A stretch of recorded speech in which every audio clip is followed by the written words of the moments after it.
Assalamualaikum warahmatullahi wabarakatuh.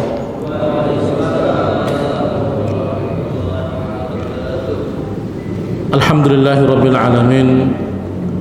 Wassalatu wassalamu ala asyrafil anbiya'i wal mursalin nabiyyina Muhammadin wa ala alihi wa ashabihi wa man sara binahjihi ila yaumiddin. يا أيها الذين آمنوا اتقوا الله حق تقاته ولا تموتن إلا وأنتم مسلمون وقال رسول الله صلى الله عليه وسلم اتق الله حيثما كنت وأتبع السيئة الحسنة تمحوها وخالق الناس بخلق حسن اللهم لا سهل إلا ما جعلته سهلا وأنت تجعل الحزن إذا شئت سهلا سبحانك لا علم لنا إلا ما علمتنا إنك أنت العليم الحكيم اللهم زدنا علما وارزقنا فهما يا رب العالمين. Ma'asyiral muslimin, jamaah salat maghrib yang Allah muliakan, senantiasa kita bersyukur kepada Allah atas segala limpahan nikmatnya. Di kesempatan malam hari ini kembali Allah perkenankan kepada kita semua untuk bisa menjalankan salah satu kewajiban kita kepada Allah Subhanahu wa taala, yaitu melaksanakan ibadah sholat maghrib berjamaah. Dan kita lanjutkan dengan kewajiban kita kedua selaku hamba Allah pula, yaitu kewajiban untuk berthalabul ilmi. Sebagaimana yang disampaikan oleh Nabi kita Muhammad sallallahu alaihi wasallam, thalabul ilmi fariidatun ala kulli muslim, bahwa mencari ilmu agama adalah salah satu kewajiban bagi setiap orang Islam. Ma'asyiral muslimin rahimani wa rahimakumullah. Kemudian salawat dan salam kita haturkan kepada baginda Muhammad sallallahu alaihi wasallam beserta keluarganya, sahabat-sahabatnya, dan orang-orang yang senantiasa berpegang teguh di jalannya. Kita memohon dan berdoa kepada Allah Subhanahu wa taala agar Allah kuatkan langkah kaki kita, agar Allah teguhkan hati kita untuk terus bisa mengikuti jalannya Nabi kita, Nabi Muhammad sallallahu alaihi wasallam. Ma'asyiral muslimin rahimani wa rahimakumullah. Ketika Allah Subhanahu wa taala menurunkan Al-Qur'anul Karim ke dunia ini lewat malaikat Jibril yang mulia, diturunkan kepada Nabi kita Muhammad sallallahu alaihi wasallam untuk disampaikan kepada umat manusia, mempunyai harapan agar manusia mau menjadikan Al-Qur'an itu sebagai pedoman hidupnya. Kenapa manusia harus menjadikan Al-Quran ini sebagai pedoman hidupnya? Karena Allah yang menciptakan langit dan Allah juga yang menciptakan bumi, Allah yang menciptakan manusia, Allah juga yang menciptakan alam semesta ini. Maka Allah lah yang paling tahu terhadap keadaan ini. Allah lah yang paling tahu terhadap aturan-aturan yang harus diterapkan di dalam kehidupan kita ini. Sehingga Allah Subhanahu wa taala menurunkan Al-Qur'an itu untuk pedoman hidup kita, agar kita tidak tersesat, karena kesesatan di dunia akan menjadikan penyesalan nanti di akhirat. Kemudian ma'asyiral muslimin rahimani wa rahimakumullah, akan tetapi sungguh banyak atau sangat disayangkan banyak dari kaum muslimin, padahal dia tahu bahwa Al-Quran itu pedoman hidupnya, tapi ternyata untuk sekedar membacanya saja bermalas-malasan ya. Untuk sekedar kemudian memegangnya, melihatnya, kemudian membacanya, itu sudah membutuhkan usaha yang maksimal. Padahal dia paham, dia tahu bahwa itu adalah pedoman hidupnya.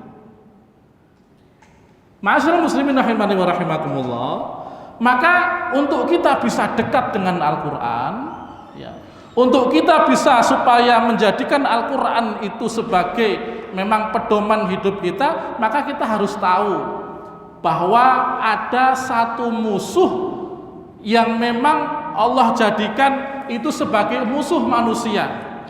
Ya. Siapa itu? Yaitu syaitan. Syaitan inilah biangnya yang menjadikan kita ini jauh daripada Al-Quran. Allah Subhanahu wa ta'ala mengatakan, inna syaitana lakum aduun. Sesungguhnya syaitan, ya, bagi kalian itu adalah musuh, ya. Fattakhidhuhu aduwa, maka jadikanlah ia sebagai musuh. Karena dia musuh, maka kita harus melawannya atau menganggap dia sebagai seorang atau sebagai musuh kita. Jangan sampai kemudian manusia itu terlalaikan dengan godaan syaitan sehingga dia akan jauh terhadap Al-Quran. Ya. Karena memang tugas syaitan itu menggelincirkan manusia dari jalan Allah Subhanahu wa ta'ala. Ketika Allah menurunkan iblis dari jannah, ya, kemudian sudah menetapkan bahwa dia akan menjadi ahli neraka, maka kemudian dia mengatakan, qala fa bi'izzatika la ughwiyannahum ajma'in. Ya, mereka mengatakan, dengan kemuliaanmu ya Allah, maka aku akan sesatkan manusia seluruhnya. Ini sumpah iblis atau syaitan. Ya. Mereka akan berusaha terus menyesatkan kita. Kita yang berusaha untuk dekat dengan Al-Quran, maka syaitan akan datang kepada kita, kemudian menggoda kita, mengingatkan kita kepada keluarga kita. Ya, ketika kita sedang membaca Al-Quran atau hendak membaca Al-Quran, syaitan akan mengingatkan kita kepada perniagaan kita. Syaitan akan mengingatkan kita kepada relasi bisnis kita. Syaitan akan mengingatkan kita kepada gadget kita. Sehingga ketika baru saja mau buka Al-Quran sudah kemudian terlewatkan. Karena apa? Karena godaan syaitan. Nah, ini yang pertama kita harus paham betul bahwa syaitan itu musuh nyata buat kita. Ya, musuh nyata buat kita untuk menggelincirkan kita dari dari jalan Al-Quran ini. Tujuan syaitan menggoda kita agar kita lupa terhadap Al-Quran. Sebagaimana firman Allah Subhanahu wa ta'ala dalam surat Al-Mujadalah ayat 19, Allah mengatakan, istahwadha alaihimus syaitanu fa'ansahum dzikrallah. Ya. Ketika syaitan itu sudah menguasai mereka, menguasai manusia, maka syaitan itu akan menjadikan manusia lupa terhadap zikir kepada Allah, terhadap ingat kepada Allah. Kemudian para ulama menjelaskan yang dimaksud dengan zikrullah diantaranya adalah Al-Quran Karim. Kenapa? Karena Al-Quran itu termasuk, atau membaca Al-Quran itu termasuk dari bentuk zikir yang paling mulia. Ya. Bentuk zikir yang paling mulia diantaranya adalah dengan membaca Al-Quran. Nah, setan akan terus berusaha menggoda kita, memberikan iming-iming dunia kepada kita agar kita jauh daripada Al-Quran. Maka ma'asyiral muslimin rahimani wa rahimakumullah, maka sebelum kita mempelajari Al-Quran, sebelum kita menghafal Al-Quran, kita harus paham betul ini, bahwa setan akan senantiasa berusaha menggoda kita agar kita jauh dari Al-Quran. Itulah kenapa banyak orang yang berusaha belajar Al-Quran atau menghafal Al-Quran, kemudian banyak masalah-masalah yang datang. Kita diingatkan terhadap sesuatu yang seharusnya itu menjadi sesuatu hal sepele. Kita diingatkan terhadap keluarga kita. Kadang di sini baru semangat ngafal Al-Quran, ditelepon sama orang tua kita, diberikan kabar bahwa orang tua kita sedang ada masalah keluarga, akhirnya terganggu pikirannya, akhirnya banyak murungnya. Ya. Akhirnya jauh daripada Al-Quran. Selalu dibisikin setan agar kita jauh daripada Al-Quran. Ma'asyiral muslimin rahimani wa rahimakumullah, baru ketika kita paham betul bahwa setan itu adalah musuh nyata kita, yang harus kita lakukan adalah hendaknya kita berusaha untuk melawannya. Ya, melawannya. Dengan apa? Ya dengan kita membaca Al-Quran, dengan kita mengingat Allah. Karena setan itu berusaha untuk menjadikan kita jauh dari mengingat Allah, maka kita untuk perlawanannya adalah kita ganti dengan berusaha terus mengingat Allah. Dengan apa diantaranya? Yaitu dengan membaca Al-Quranul Karim.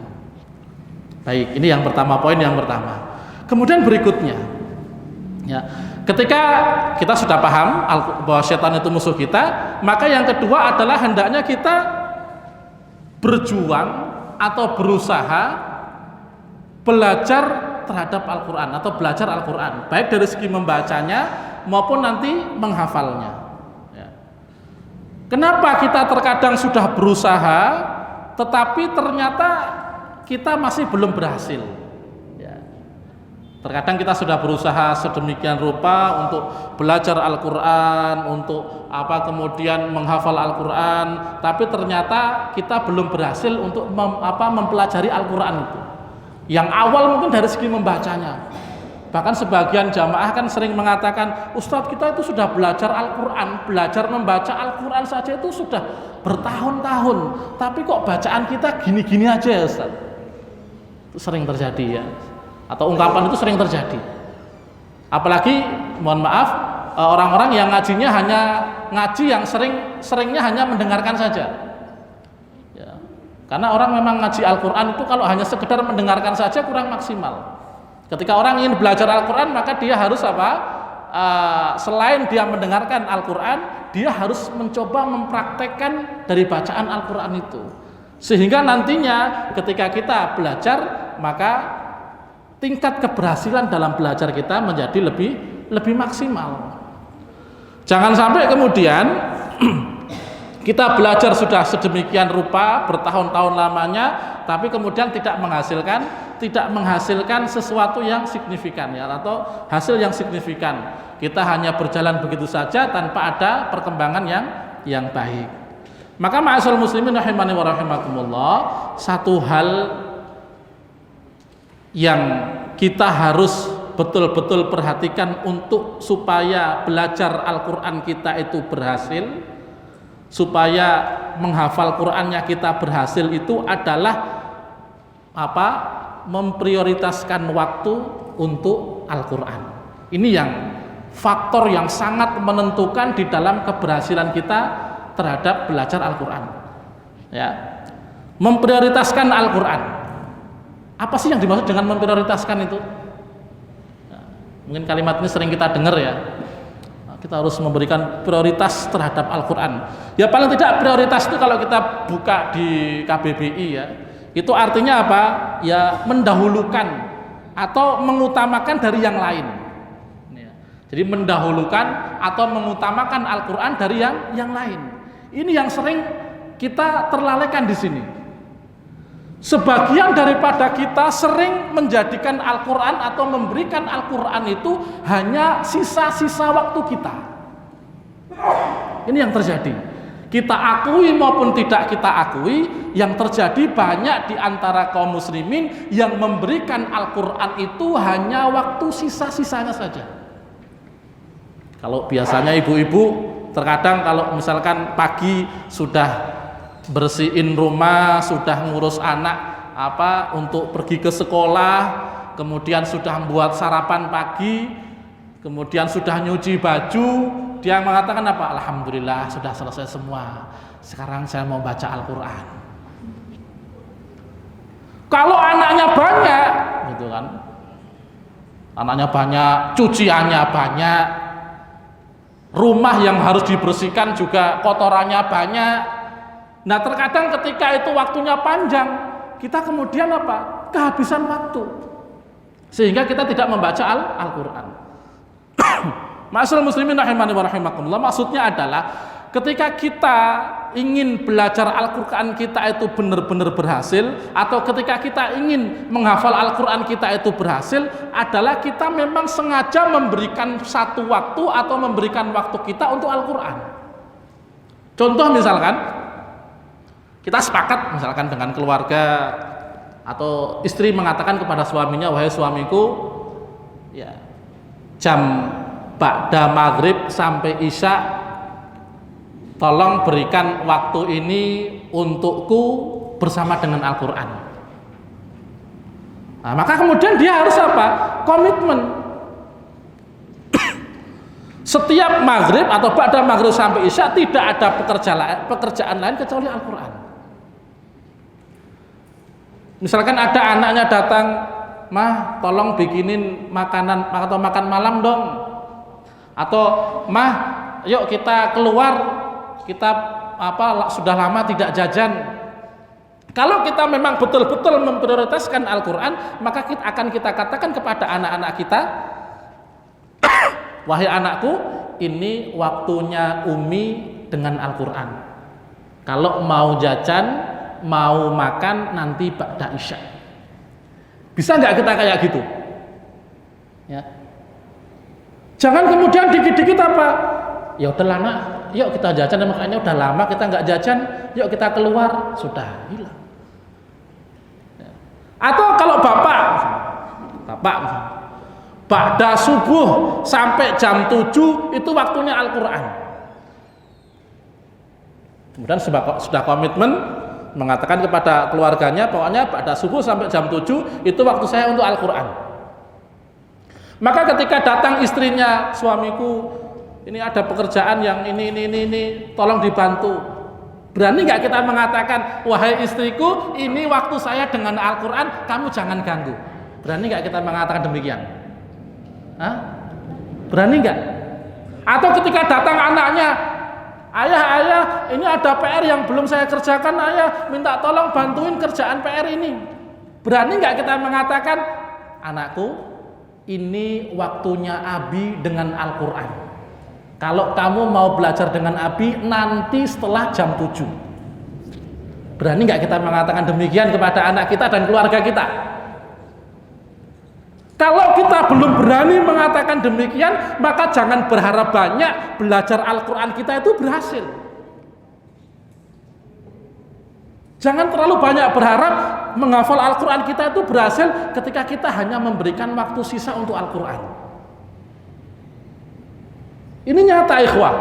Ya, kadang orang tua juga sama. Ya. Orang tua ketika anaknya itu sedang belajar Al-Quran, ini yang sering kejadian. Contohnya yang belajar Al-Quran itu yang sering ya TPA itu ya, mungkin anaknya ketika sedang sekolah atau sedang ngaji TPA, ketika orang tuanya itu mau pergi, itu kenapa yang dipilih kok waktu sore ketika anaknya ngaji Al-Quran, bukan waktu pagi ketika anaknya sekolah? Kenapa? Padahal kalau sekolah SD itu, mohon maaf bahasanya arahnya kan ke dunia ya. Karena yang dipelajari mungkin matematika atau apalah, tapi arahnya ke dunia. Sedangkan kalau TPA, baca Al-Quran, anak kita menghafal Al-Quran, arahnya kemana? Ke akhirat kita. Tapi kenapa ketika kita membuat agenda, membuat acara, kita lebih merelakan mengorbankan waktu anak untuk TPA dibandingkan mengorbankan waktu anak untuk sekolah? Betul nggak, Pak? Coba dibuktikan, banyak kasus seperti ini.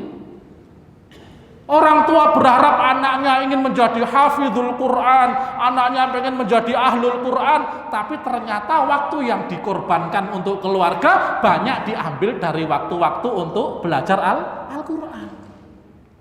Maka sering saya sampaikan, Mbok Yo sekali-kali, tahu ya baca Mbok Yo ya? Itu bahasa Jerman sebelah sana sedikit ya. Mbok Yo sekali-kali, kita itu kalau buat agenda keluarga itu ngambil waktu sekolah saja gitu loh. Jangan ngambil waktu untuk TPA. Kita misalkan mau jalan-jalan, "Bi, ini hari Senin pagi, saya kan sekolah, Bi." Nggak apa-apa. Yang penting TPA-nya tidak bolos. Pernah nggak kita, atau berani nggak kita seperti itu? Berani nggak kita kemudian mengambil sikap, udahlah, nggak sekolah SD, nggak sekolah SMP sekali, nggak apa-apa. Yang penting kamu jangan bolos TPA. Pernah nggak kita berpikir demikian? Kebanyakan dari kita ketika membuat agenda keluarga yang dikorbankan apa? Waktu anak ketika belajar Al-Quran. Padahal keinginannya apa?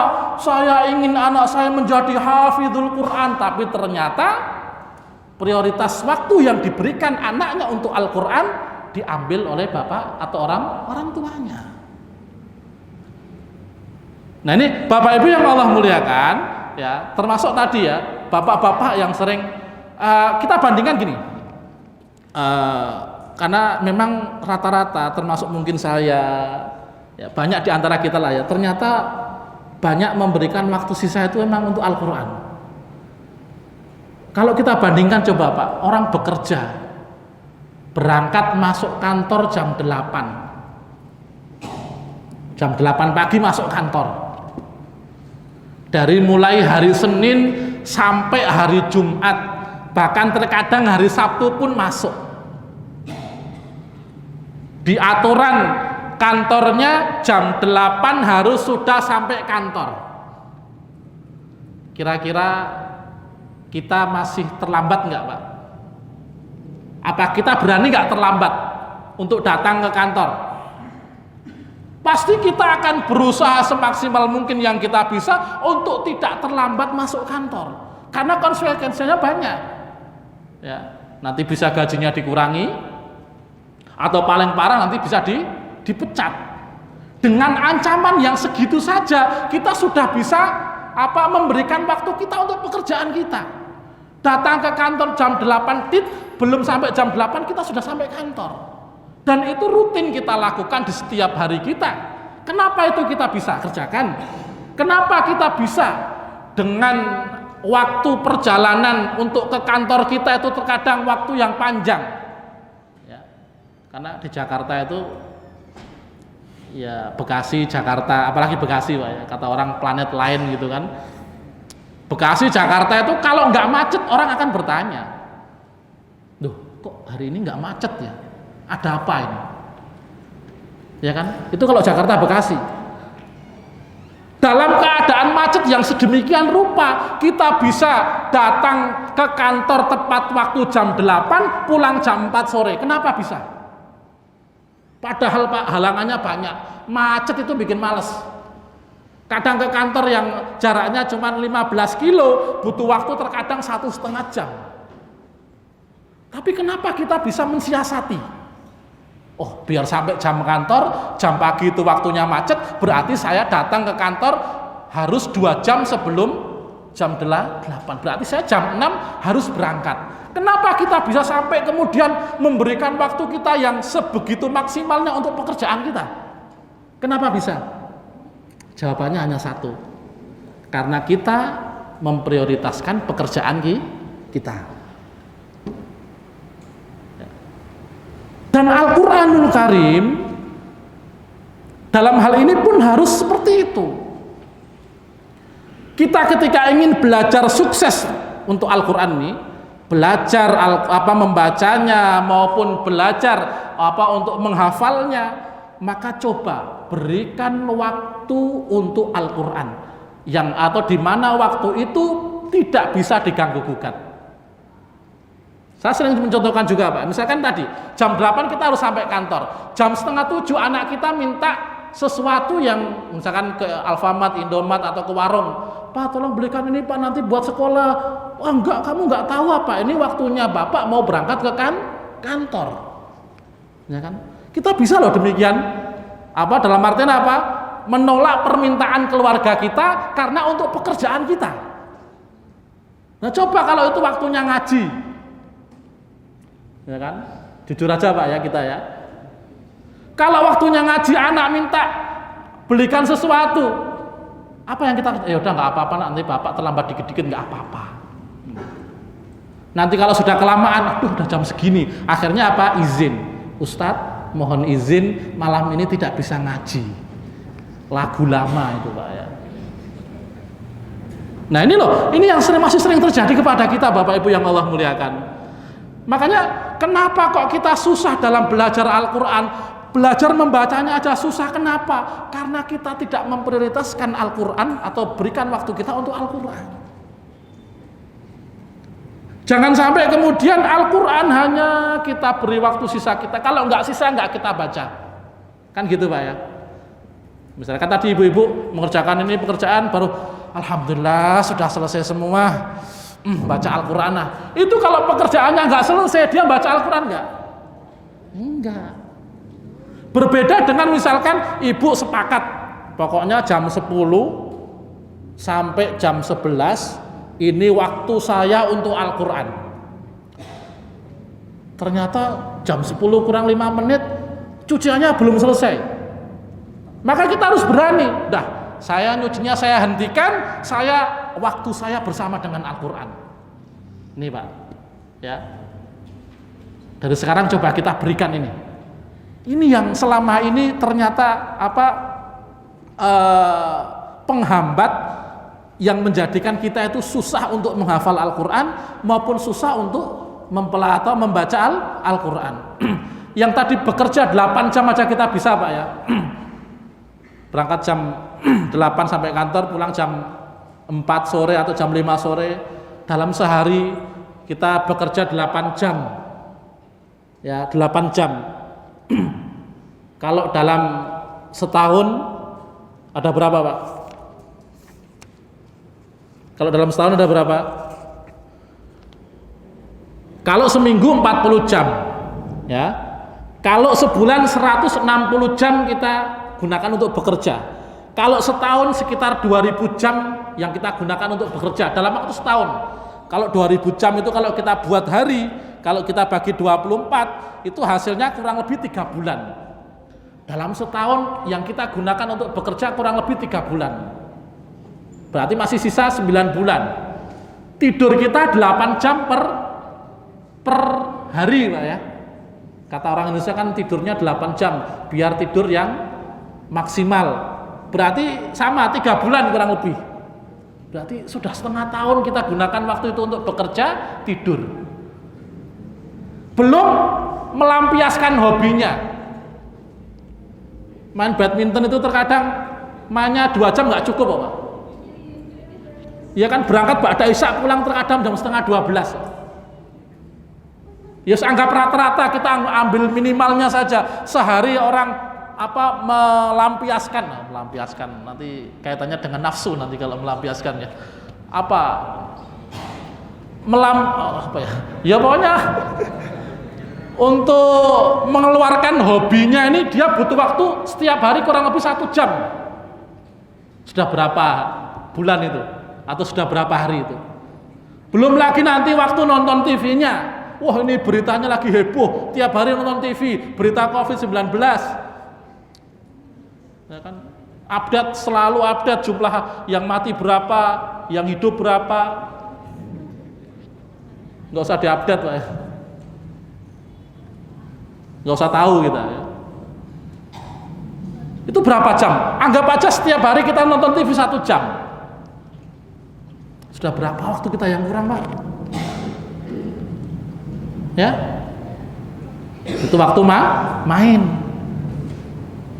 belum bercanda kita, belum main-main kita dengan anak-anak kita, dengan belum jalan-jalan kita setiap pekan mungkin kalau yang duitnya banyak. Kalau yang duitnya dikit ya setahun sekali juga nggak apa-apa. Tapi penting ya jalan-jalan bersama keluarga itu penting Pak ya. Yang belum berkeluarga nggak tahu rasanya. Karena Pak, itu ilmu la ya'rifuha illa man dzaqaha ya. Ilmu nikah itu nggak akan bisa dirasakan kecuali oleh orang yang sudah menikah. Makanya itulah kenapa dikatakan nikah itu nisfuddin atau separuh dari agama. Artinya kalau orang belum nikah berarti ilmunya masih setengah Pak. Ada ilmu nikah yang nggak bisa dijabarkan kecuali oleh orang yang sudah menikah. Baik, ikhwati fillah sedani wa ayakum. Ini faktor yang paling penting untuk kita perhatikan dalam keberhasilan kita ketika kita ingin sukses belajar Al-Quran, baik itu dari segi membacanya maupun dari segi menghafalnya. Dulu waktu di rumah Quran Bunda Aisyah ada kuliah umum, kuliah perdana untuk umum, untuk murid-muridnya, ya. Ada mendatangkan seorang syekh, kalau nggak salah nama Syekh Umar siapa gitu ya. Kemudian penterjemah beliau juga menyampaikan hal ini, bahwa kita itu tidak kurang memberikan prioritas waktu kepada Al-Quran. Ya, Maka beliau mengatakan, Syekh Umar ini mengatakan, saya punya satu waktu di mana waktu itu tidak ada yang bisa mengganggunya kecuali oleh kedua orang tua saya. Ya, jadi Syekh ini beliau hafizul Quran, punya 3 riwayat atau berapa gitu, saya agak lupa, sudah agak lama. Beliau mengatakan demikian. Jadi saya punya waktu atau punya satu waktu di mana waktu itu tidak ada yang bisa mengganggu gugat kecuali oleh kedua orang tua saya. Istrinya nggak akan bisa ganggunya waktu itu. Makanya sampai kemudian ketika itu penerjemahnya mengatakan, oh pantesan tadi gitu kan, kita tadi itu Pak sudah nelpon, Syekh kita sudah berada di bawah, sudah di lobi gitu kan, sudah siap berangkat, ya tunggu. Ya, tunggu. Dia sedang bersama dengan Al-Quran. Suruh nunggu Pak.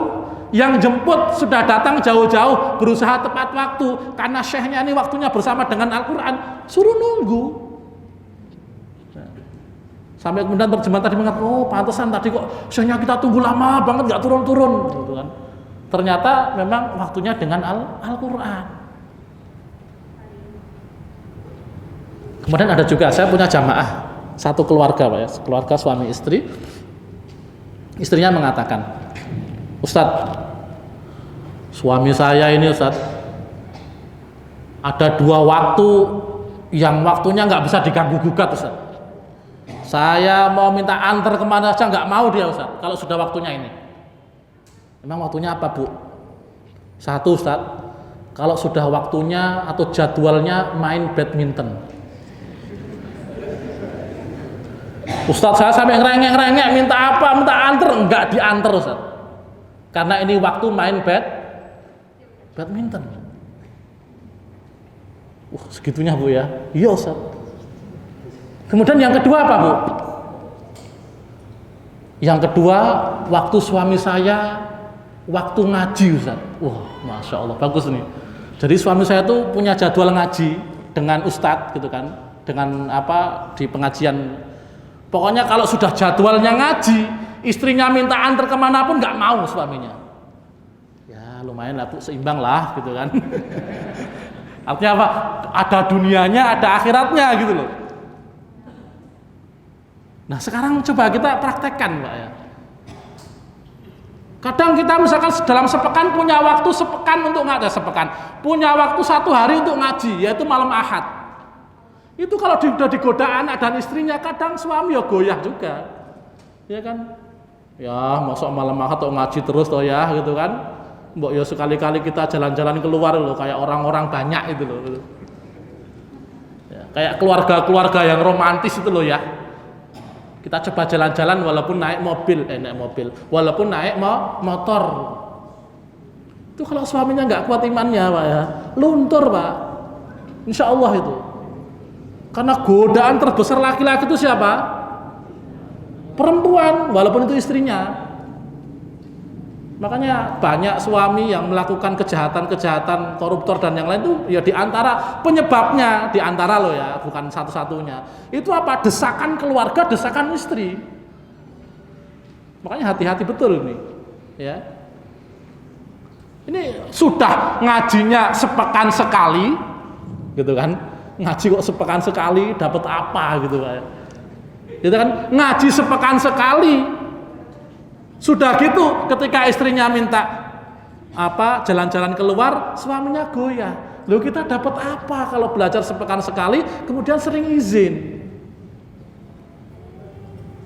Ada juga ketika kita ngajar Al-Qur'an ya, karena punya beberapa ada di rumah Quran Bunda Aisyah yang ikhwan Pak ya. Jadi saya ngajar di rumah Quran Bunda Aisyah ikhwan. Kalau nggak tambah ikhwan, Ustaz ngajar akhwat Ustaz. Ada ikhwannya Pak ya, ada ikhwan. Terkadang ada orang-orang yang memang sering izin. Biasanya orang-orang yang sering izin itu tingkat keberhasilan belajarnya itu akan lambat. Ini pengalaman saya Pak ya. Tapi ada orang yang memang nggak pernah izin. Bahkan saya punya satu murid ya Pak ya, satu murid ini Masya Allah nggak pernah izin Pak. Saya sampai terkadang nunggu ini kapan izinnya ini. Ya kan? Kalau Ustadz mau izin kan nggak enak gitu kan. Jadi setiap waktunya ngaji. Wah, tapi ternyata Masya Allah tingkat keberhasilannya tuh signifikan betul, cepet Pak. Kenapa? Karena betul-betul dia menyediakan waktu untuk Al-Quran. Bahkan ketika dia mau pulang kampung, istrinya ngajak pulang kampung, apa nanti ya, masuk kita sudah ngaji, jadwalnya ngaji kok ya apa kemudian kita lewatkan gitu. Nanti kalau sudah ngaji aja, ya, pulangnya nanti kalau sudah ngaji apa hari ini dan hari itu sampai hari itu. Nanti kalau sudah jadwalnya ngaji lagi, ya saya harus datang lagi. Nah orang-orang yang seperti ini, Masya Allah, tingkat keberhasilannya dalam belajar Al-Quran itu tinggi. Walaupun nggak 100% Pak ya. Ada juga orang yang sudah sungguh-sungguh nggak pernah absen, cuman agak susah ya, masih ada. Cuman hampir rata-rata dari pengalaman pribadi saya, orang yang kesungguhan waktunya itu betul-betul dia memperhatikan, maka tingkat keberhasilannya akan jauh lebih tinggi dibandingkan dengan orang yang sering izin. Ya, maka sekali lagi berikan waktu kita untuk Al-Quran. Jangan kemudian kita beralasan bahwa kita ini sibuk. Ini yang sering terjadi ketika kita tanya, Pak, kok baca Al-Qurannya masih kayak gitu Pak? Ini kan belum Masya Allah, tapi masih innalillah gitu. Bacaannya bagaimana Ustaz? Masya Allah gitu kan. Ada juga, Ustaz bacaannya dia gimana Ustaz? Innalillahi. Nah bacaan kita termasuk yang innalillah atau Masya Allah ini? Yang masih innalillah harus belajar yang lebih giat. Ya. Nah ikhwati fillah sedherek wa iyyakum, kadang sebagian daripada kita itu sering sekali beralasan kita itu sibuk bekerja. Iya betul, bekerja itu wajib Pak ya. Karena jangan sampai kita kemudian menelantarkan anak dan istri kita. Berdosa kita kalau sampai anak-anak kita kelaparan, tidak makan, tidak mendapatkan kelayakan hidup. Kita sebagai seorang laki-laki ketika tidak ada usaha maka kita berdosa. Tapi jangan kemudian pekerjaan itu dijadikan sebuah alasan untuk kita tidak belajar Al-Quran. Jangan sampai. Sesibuk apa kita dengan Rasulullah SAW? Kalau yang kita pikirkan hanya keluarga kita, Rasulullah SAW yang dipikirkan nggak cuma keluarganya, tapi manusia umatnya. Sesibuk apa kita kalau dibandingkan dengan sahabat siapa? Khalid bin Walid. Sahabat Khalid bin Walid sampai pernah menangis, Pak. Kemudian mengatakan, ya, syaghalnal jihadu an ta'limil Quran. Dia menangis sambil mengatakan jihad fisabilillah. Jihad fisabilillah, kalau jihad fisabilillah itu artinya perang Pak ya. Perang di jalan Allah telah menyibukkanku dari banyak belajar Al-Quran. Kemudian dalam riwayat dikatakan apa? Laqad mana'ani katsiran minal qiraah al-jihadu fisabilillah. Jihad telah menjadikanku terhalang dari banyak membaca Al-Quran. Loh, kesibukannya jihad loh Pak. Ya, kesibukannya jihad fisabilillah yang taruhannya antara membunuh atau dibunuh. Kan gitu. Jihad fisabilillah itu kan pilihannya hidup atau mati. Terus sampai kemudian beliau menangis sambil mengatakan tadi ya, laqad mana'ani katsiran minal qiraah al jihadu fisabilillah. Jihad telah menjadikanku menghalangiku dari banyak membaca Al-Quran. Itu seorang Khalid bin Walid ya. Di setiap peperangan ketika Khalid menjadi pemimpin tidak pernah kalah. Itu aja masih rindu untuk terus banyak membaca Al-Quran. Nah, kalau kita katakan apa? Ya, kalau kita katakan pada diri kita apa? Syagholana al-jihad, bukan? Syagholana apa? Anil qiraah ahluna. Keluarga kita telah menyibukkan kita dari membaca Al-Quran. Yang lebih parah dari keluarga kita terkadang apa? Gadget kita ini ya biasanya halangan terbesar bagi orang yang sedang belajar Al-Quran. Loh, malah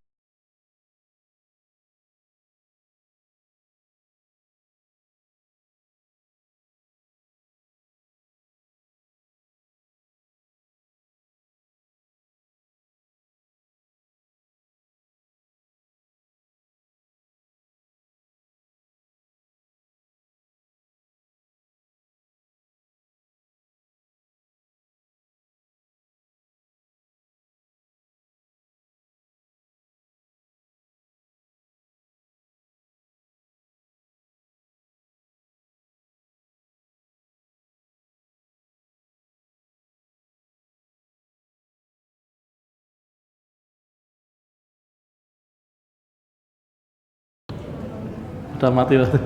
Astagfirullah. Waktunya adzan? Atau belum? Yaudah, kita lanjutkan sebentar ya.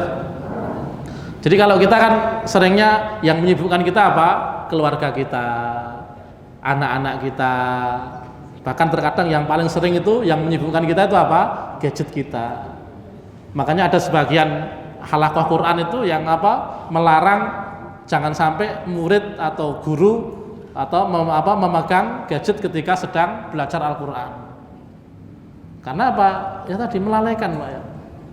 Baca Al-Quran baru 10 menit, kemudian bunyi HP kita, ya kan? Kemudian kita langsung beralih. Harus balesin, kadang balesin, sudah bales nih, masih tertarik dengan pesan yang lain. Kok ini ada pesan yang lain dari si fulan, buka lagi, bales lagi, yang sini bales lagi. Udah, Pak. Makanya ketika orang sedang bersama dengan Al-Quran, usahakan gadget itu tidak ada di samping kita, ya, agar apa? Agar belajar kita lebih maksimal. Fadhol, azan dulu. Baik, malam hari ini sebenarnya saya ingin menyampaikan tiga poin ya. Tadi baru 2 poin, saya akan tambah 1 poin lagi. Poin yang pertama tadi, kita harus tahu bahwa syaitan itu musuh kita. Ketika kita sudah tahu bahwa setan itu musuh, maka jadikan dia musuh. Ya. Kemudian yang kedua, prioritaskan waktu kita untuk Al-Quran. Jangan hanya memberikan waktu sisa untuk Al-Quran, tapi betul-betul kita memang berikan waktu kita untuk Al-Quran. Kemudian yang ketiga, yakinlah bahwa dengan izin Allah Subhanahu wa Ta'ala kita bisa belajar Al-Quran dengan baik dan benar, ya, atau kita bisa menghafal Al-Quran. Jadi yang ketiga ini masalah keyakinan atau mental. Kita yang belajar Al-Quran atau kita yang sedang menggeluti di dunia Al-Quran, maka yakinlah bahwa Al-Quran itu mudah untuk dipelajari dan mudah untuk dihafal. Ini kita harus yakin. Sebagaimana firman Allah Subhanahu wa Ta'ala, "Wa laqad yassarnal Qur'ana lidzikri fahal mim muddakir." Dan sungguh telah kami mudahkan Al-Qur'an itu untuk zikir. Ya. Kemudian para ulama termasuk Sa'id bin Jubair dalam tafsir Al-Baghawi menyebutkan maksud daripada "wa laqad yassarnal Qur'ana lidzikri", maksudnya adalah yassarnahu lil hifdzi walil qiraah. Ya. Jadi sungguh Al-Qur'an itu dimudahkan oleh Allah Subhanahu wa Ta'ala untuk dihafal dan untuk dibaca. Ini yang mengatakan Allah Subhanahu wa Ta'ala. Makanya kita harus yakin. Ya, harus yakin betul bahwa kita dengan izin Allah Subhanahu wa Ta'ala mampu belajar Al-Quran dan mampu menghafal Al-Quran. Bahkan di dalam kitab 9 langkah mudah menghafal Al-Quran, ya, di situ disebutkan 90% orang bisa belajar atau hafal Al-Quran itu dari faktor mental, yaitu keyakinan itu. Adapun 10% itu adalah keterampilan, ketekunan dan manajemen. Tapi 90% adalah berasal dari keyakinan kita. Makanya banyak para motivator selalu memberikan sebelum ada daurah, misalkan daurah 30 hari hafal Al-Quran, daurah 40 hari hafal Al-Quran, 2 bulan hafal Al-Quran, pertama kali yang ditekankan memang apa? Keyakinan. Bahkan ada salah satu sahabat saya sudah mengikuti programnya Ustadz Adi Hidayat, ya, program 30 hari atau 40 hari hafal Al-Quran itu, ya. Maka hal yang pertama yang disampaikan oleh guru-gurunya ketika itu adalah masalah keyakinan, ya. Jadi kalau kita sudah ragu, ya, atau kita ini ragu terhadap diri kita, saya emang lisan saya, lidah saya itu keturunan Jawa Tulen gitu kan. Jadi kalau sudah Jawa itu susah, Pak. Medok. Jadi yo kalau belajar ya susah. Wah, udah, itu kalimat. Susah. Ya kan? Maka orang seperti ini jangan terlalu berharap banyak untuk bisa belajar Al-Qur'an dengan baik dan benar. Ya. Apalagi yang paling parah nih Pak menurut saya, orang apa? Ketika dia susah, kemudian dia menyalahkan kedua orang tua. Durhaka betul. Ada orang bilang gini, Ustaz, saya ini memang susah Ustaz, ngafal susah, belajar susah gitu kan. Karena memang orang tua saya itu orangnya juga nggak belajar dulu Ustaz, SD-nya aja nggak lulus Ustaz. Jadi memang orang tua saya juga pendidikannya rendah gitu. Ya paling juga susah ngafal gitu loh. Naudzubillah. Ini anak durhaka betul nih. Nggak bisa tapi menyalahkan orang tua ini loh, parah betul. Hati-hati. Jangan sampai kemudian kita ragu terhadap diri kita. Jangan sekali-kali kita ragu. Kita ini dengan izin Allah Subhanahu wa taala sesuai dengan firman Allah, walaqad yassarnal qur'ana lidzikr, ya. Dengan izin Allah Subhanahu wa taala kita bisa belajar Al-Qur'an dengan baik dan benar, kita bisa menghafal Al-Qur'an. Dalam hadis Rasulullah Shallallahu Alaihi Wasallam pernah mengatakan, Innallaha indadzanni abdi. Allah itu akan senantiasa bersama dengan prasangka hambanya. Ya Pak, Allah akan senantiasa bersama dengan prasangka hambanya. Kalau seorang hamba itu sudah ragu terhadap dirinya, maka Allah akan berikan keraguan itu kepada dirinya. Ya. Kalau seseorang itu kemudian sudah tidak yakin terhadap dirinya bahwa saya ini memang susah, Allah akan berikan kesusahan betul kepada dirinya. Maka kekuatan keyakinan ini luar biasa, Pak. Luar biasa. Bahkan ini sering saya sampaikan, ada seorang dokter, ya, dokter tapi dia herbalis, Pak. Dokter herbalis. Beliau mengatakan, seorang pasien itu terkadang sembuh itu bukan karena obatnya, Pak. Tapi karena apa? Tapi keyakinan dia terhadap seorang dokter. Bahkan di kampung-kampung itu kadang ada, Pak, ya. Kalau nggak ke dokter itu nggak mantep. Ada nggak istilah kayak gitu, Pak, di kampung jenengan, Pak? Akhirnya yang ramai itu dokter itu aja. Padahal obat yang diberikan dengan dokter-dokter yang lain sama. Tapi karena dia yakin kalau saya sakit, saya ke dokter itu, saya sembuh. Maka sampai kemudian dokter itu mengatakan, kalau pasien sudah yakin terhadap seorang dokter, Pak, kemudian ketika itu obatnya habis, ya, obatnya ini habis nih. Kemudian dengan inisiatifnya seorang dokter itu kemudian ngambil tepung kemudian dibungkus pakai kertas. Kemudian dikatakan kepada bapak atau orang yang berobat, Pak, ini diminum 3 kali sehari ya Pak. Jangan lupa kalau minum baca basmalah. Ini kalau seorang pasien itu sudah yakin terhadap seorang dokter, maka apa yang terjadi? Hanya sebuah atau beberapa biji tepung bisa menyembuhkan sakitnya. Itu kenapa? Karena kekuatan keyakinan. Maka kita, ya, jangan sampai kemudian ragu terhadap diri kita. Meskipun kita sudah berumur atau sudah berkepala 4. Ini kadang yang sering dijadikan alasan kan umur tua, Pak, ya. Betul nggak? Pak, kok nggak belajar Al-Quran, Pak? Ustadz, udah susah Ustadz, udah terlanjur tua. Ini yang sering betul nih. Padahal kalau kita tahu, Pak, Nabi Muhammad SAW diangkat menjadi seorang nabi itu umur berapa? 40 tahun. Loh, sekarang umur 40 tahun dijadikan alasan untuk tidak membaca Al-Quran. Nyata ini, Pak. Apalagi sudah 60 tahun, ya Allah. Ya. Alasannya semakin kuat. Keyakinan tidak bisanya semakin kuat. Ini loh kita, ya. Maka tidak ada alasan sebenarnya, Pak. Kita yang masih 50 tahun, sahabat Rasulullah SAW dulu ketika masuk Islam, ketika Islam itu datang, ketika wahyu itu turun, mereka sebagian besar sudah tua-tua, Pak. Sudah tua-tua. Tapi apa yang terjadi? Mereka justru menjadi penghafal Al-Quran, ya kan? Mereka justru menjadi apa? Ahli tafsirnya Al-Quran.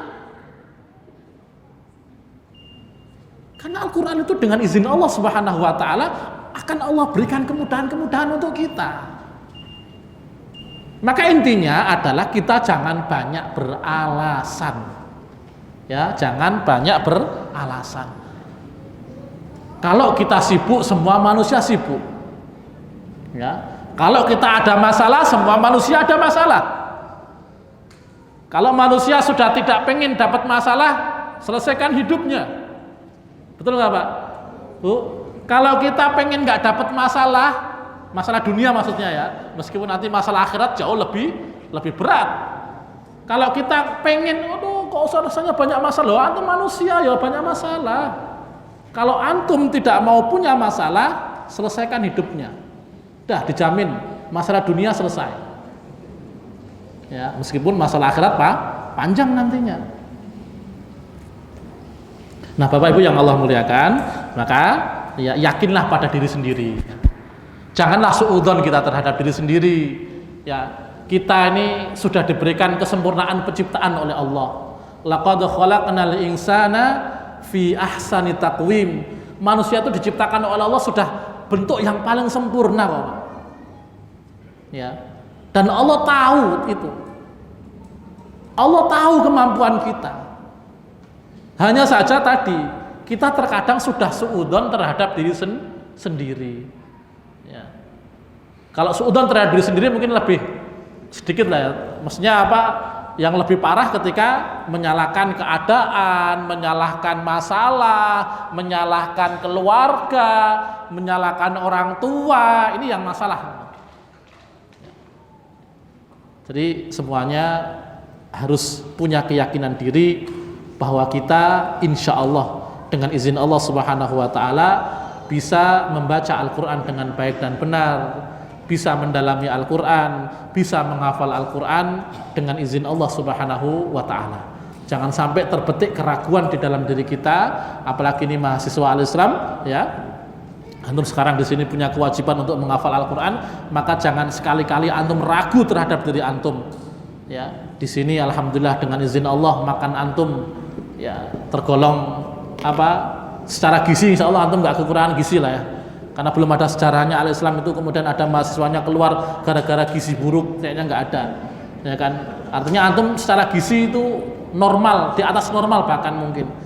Karena kadang Sabtu Ahad Senin Kemis dapat bantuan, dapat daging dan yang lain-lain. Yang berkeluarga aja belum tentu Pak ya, sepekan sekali makan daging. Betul nggak Pak? Belum tentu kan yang sudah berkeluarga. Loh ini mahasiswa sepekan 2 kali terkadang makan daging Pak. Apa kurangnya coba? Ya kan? Maka jangan sampai dijadikan kurang gizi sebagai alasan untuk tidak hafal Al-Quran. Ya, selesaikan. 2 tahun itu waktu yang sangat cepat berlalu, ya. Dia akan cepat berlalu, tidak terasa sekarang sudah masuk tahun kedua, nanti tidak terasa tahu-tahu sudah mau wisuda. Kalau sudah wisuda tahu-tahu belum selesai hafalannya, ya kan? Baru nyesel. Kemudian berharap, oh nanti saya mau nyari istri yang hafidhoh, nanti biar bisa murojaah bareng dengan istri. Kalau orang Jawa bilang preketek gitu. Ya bisa, mungkin bisa. Tapi antum jangan pernah tanamkan dalam diri antum seperti itu. Ustaz saya nanti nggak selesai di Al-Islam nggak apa-apa Ustaz. Nanti kalau saya sudah keluar dari Al-Islam, saya mau nikahin hafidhoh yang hafalannya kuat, gitu kan. Nanti saya mau setoran sama dia. Suami setoran sama istri. Ya boleh saja, boleh cuman malu Pak ya.